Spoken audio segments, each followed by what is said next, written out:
As a graduate student, balancing work is really important for being successful in your program. First, I want to talk about the work-life balance in academia.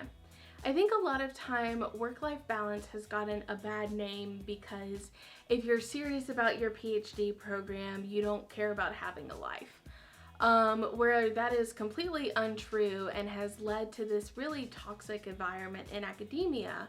And I noticed that recently there's been a lot of people coming out and advocating more for mental health and work-life balance in academia. I am also one of those people that is definitely going to advocate that you have more of a work-life balance because I think it actually will make you much more productive when you don't hate your life because all you do is work.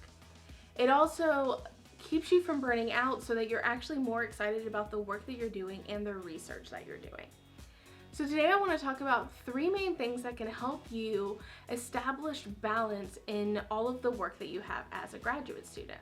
So the first thing you can do is actually create your work hours.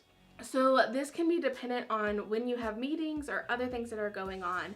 So if you actually create a time frame that these are your work hours, whether that's more of a typical 9 to 5 work hours, or if it's a little bit longer or later, you want to have set work hours and then plan to complete everything within those set work hours. This doesn't mean that if something is going on in an experiment, you refuse to stay later than your work hours, or if you have other duties outside of that that you need to change over your work hours, but it means that on a regular basis, you stay within your work hours and that's your work time, and then other time you allow yourself to do things outside of work. Why this is so important is because often we put things that we need to do either in our evenings or on our weekends.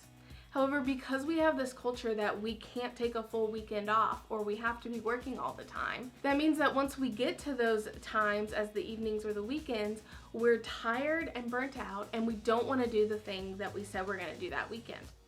So then what happens is we end up not doing it or procrastinating most of our weekend because all we really need is time off work. And then it keeps getting pushed later and later because it's the thing that's occurring in time that is really outside of our true work hours. But if you decide that, okay, I work from 9 to 5 on Monday through Friday, let's say, then you have to fit all of the things you have to do within 9 to 5 Monday through Friday. So you're going to become more efficient, and then you're not going to have these things that keep just getting folded over into the upcoming weeks because you think you're going to work this weekend when you're already too burnt out to even try to work this weekend. The second thing that will help you to be able to create balances within your work is to schedule your time or block out your time. So you're going to have meetings, classes you have to attend, maybe classes you have to teach, all these other things that you need to do. So that's what needs to go into your schedule first. And then once that is in your schedule, you want to have block times for things that you have to do. So if you have to run a certain experiment regularly, maybe you do all the things you have to run in that experiment on a specific time on a specific day. The more that you can batch do things, the more productive you're going to be able to be in the future.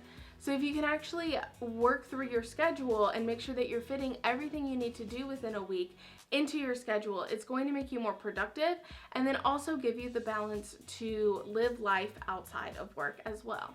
The final thing I want to talk about is to not allow your to-do list to take hold. In academia and in a lot of other professions, there is always something you can be doing. There's always something that needs to get done. And if you think that if you just do it as a PhD student and you're always working, and then once you get out of your PhD, you're suddenly going to have this work-life balance and the to-do list becomes smaller, you're lying to yourself.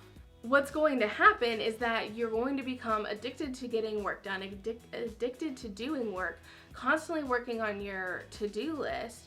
And then when you get out of your PhD, you're just going to keep this pattern going and wonder why you're never going to have this work-life balance that you want or can just never stop working. Once you get into this habit, you also will feel guilty anytime you're not working because you know what can get done, even if that's not what you should be doing right now.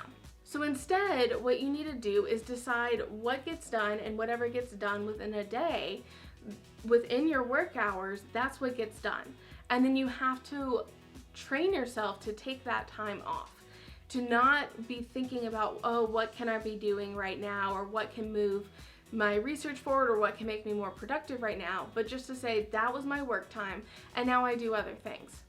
This is why getting hobbies are really good as a grad student, to have hobbies that you do outside of the time so you can still feel productive, but it's not always work, because if you are always doing that, you're just gonna hate your job, and you're gonna hate the work that you're doing, and you're gonna end up hating your research because it's never ending. So it's up to you to set those limitations on what you're gonna accomplish in a day, and not to allow your to-do list to rule you, but instead you using a to-do list to be productive and accomplish things in your daily life. I want to let you know that I'm going to be going even deeper on this topic in a free live 2-day workshop that I'm going to be holding in the upcoming weeks. And so if you want to get access to that, you can register it using the link down below.